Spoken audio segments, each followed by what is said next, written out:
Good morning students. आज हम करने जा रहे हैं वर्कशीट नंबर 28। वर्कशीट नंबर 28 में त्रिभुज की सर्वांग समता को समझाया गया है। सर्वांग समता क्या होती है, इसके लिए कुछ उदाहरण भी दिए गए हैं। सर्वांग समता का अर्थ है ऐसी आकृतियाँ जिनके सभी अंग समान यानी बराबर हो।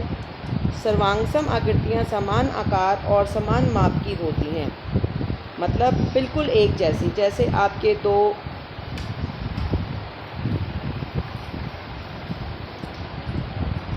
बुक हैं, बिल्कुल एक जैसी हैं, ठीक है।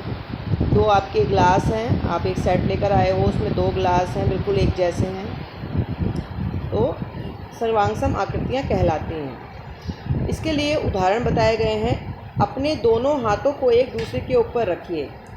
आप देखेंगे कि आपके दोनों हाथ एक दूसरे को पूरी तरह ढक लेंगे, क्योंकि दोनों का आकार और माप बराबर है, अतः दोनों हाथ सर्वांगसम है। इसका उससे हमें क्या सीखने को मिला कि जो चीज़ एक दूसरे को पूरी तरह ढक लें वो क्या होंगी, सर्वांगसम होंगी। अगर एक बड़ी है और छोटी है तो वो सर्वांगसम नहीं होगी। उदाहरण नंबर 2 दिया गया है। 10 रुपये के दो नोटों को एक दूसरे पर रख कर देखें। आप पाएंगे कि यह दोनों नोट एक दूसरे को पूरी तरह ढक लेते हैं, इसलिए यह नोट सर्वांगसम है। अगर नोट 10 रुपये का है और दूसरा नोट भी बिल्कुल वैसा ही 10 रुपये का है, सेम साइज़, तो ये क्या होंगे, सर्वांगसम होंगे। 10 रुपये के नोट और 100 रुपये के नोट को एक दूसरे पर रख कर देखें। हम देखेंगे कि वो पूरी तरह 100 रुपये का जो नोट है वो 10 रुपये के नोट से बड़ा है। इसका मतलब क्या है कि नोट्स जो हैं हमारे सर्वांगसम नहीं हैं। अभी हमने जो पढ़ा है उसमें चतुर्भुज है, अलग अलग तरह के हाथ दिए हैं, किसी आकृति की बात नहीं की गई है। अब जब हम बात करने जा रहे हैं, हम आकृति की बात करने जा रहे हैं।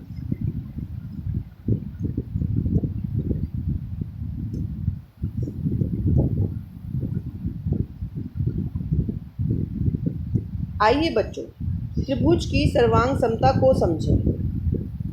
अब एक त्रिभुज जब होता है, जैसे मान लीजिए ये त्रिभुज है ए, बी और सी।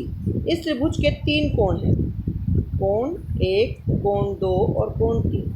ऐसे ही ये दूसरा त्रिभुज है। इस त्रिभुज का नाम है डी ई एफ और इस त्रिभुज का नाम है ए, बी और सी। अब इन त्रिभुजों में क्या क्या चीज़ सेम है, तो हम देखते हैं। यहाँ पर कोण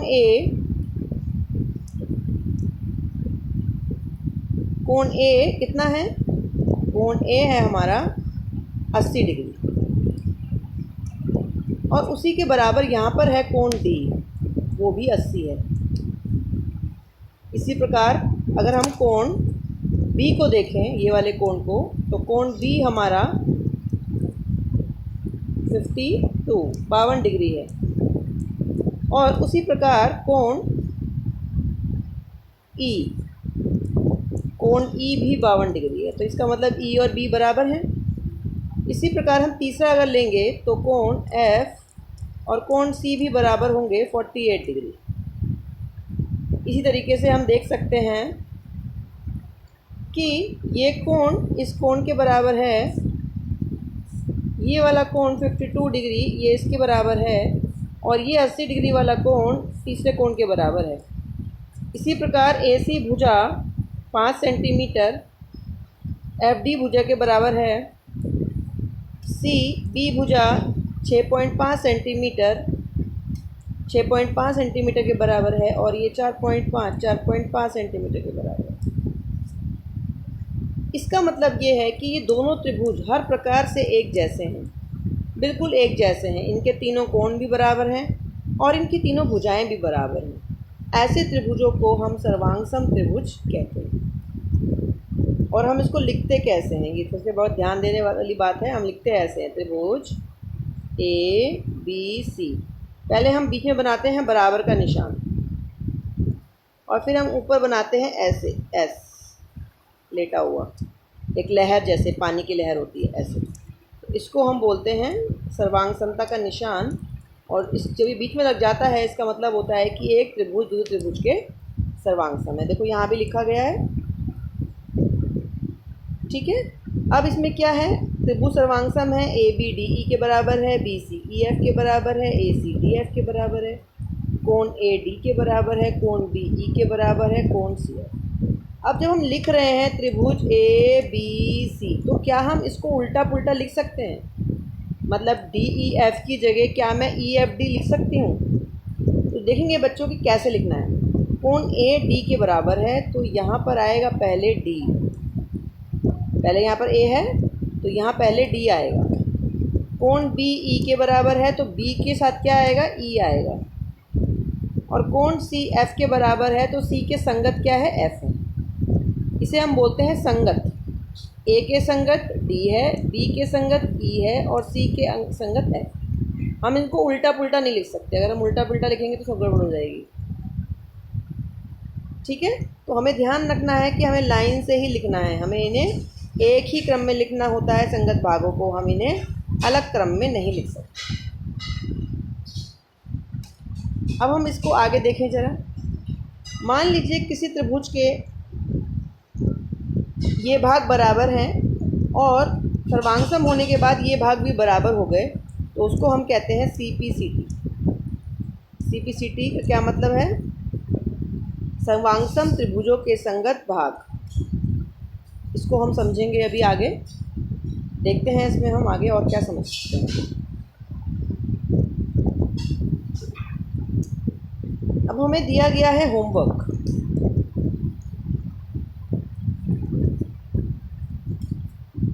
तो इसमें क्या कहा गया है बताइए कि सर्वांगसम है या नहीं, और उनके संगत भागों के नाम भी लिखिए। तो पहले हम फर्स्ट वाले को करेंगे।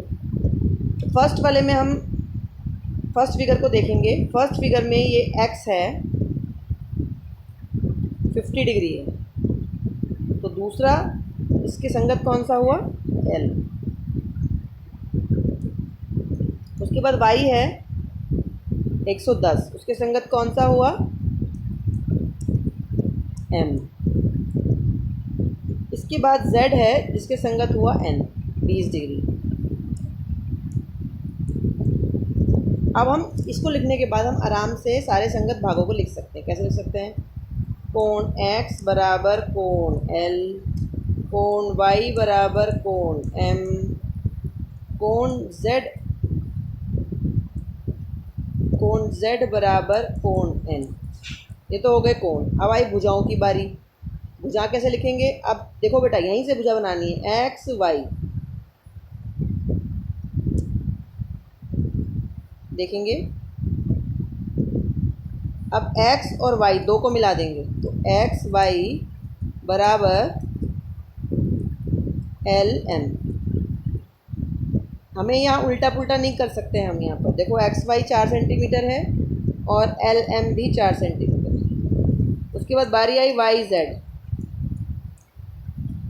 y z किधर है? इधर है। y z कितना है? 9 सेंटीमीटर है, तो y z बराबर M N।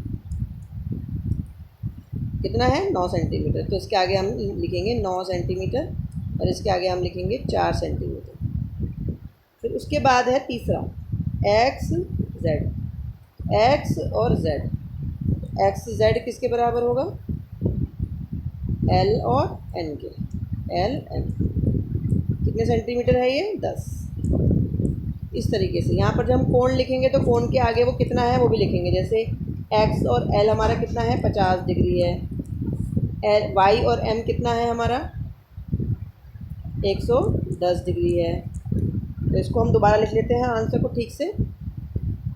अब देखेंगे x के साथ l, तो हम लिखेंगे यहाँ पर कोण x इज इक्वल टू कोण l बराबर 50 डिग्री। इसी प्रकार कोण y बराबर कोण m बराबर 110 डिग्री।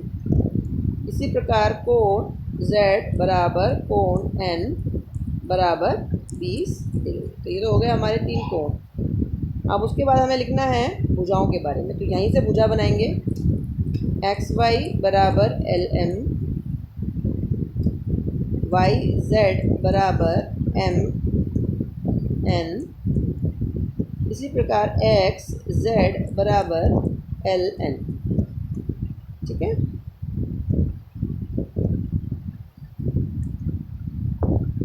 देख सकते हैं यहाँ पर XYLM, YZ MN और XZLN, दो दो के पेयर में लेना है।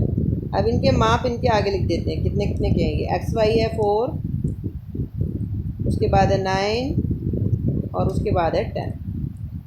इस तरीके से हम आंसर्स को लिख सकते हैं। इस वर्कशीट से हम ये समझे हैं कि दो आकृतियाँ सर्वांगसम होती हैं यदि उनके जो कोण हैं वो बराबर होते हैं और जो भुजाएं हैं वो भी बराबर होते हैं। इसके कुछ नियम होते हैं कि ज़रूरी नहीं है कि हम 6 के 6 बराबर हों।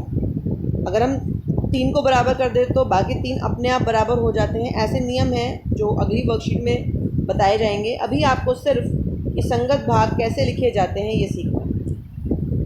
तो प्रैक्टिस करेंगे, होमवर्क करेंगे और सेंड करेंगे। डेली वर्कशीट आज मंडे है, मंडे की वर्कशीट मंडे की शाम तक, रात तक या मैक्सिमम ट्यूसडे तक आ जानी चाहिए। लेट सेंड नहीं करेंगे। धन्यवाद।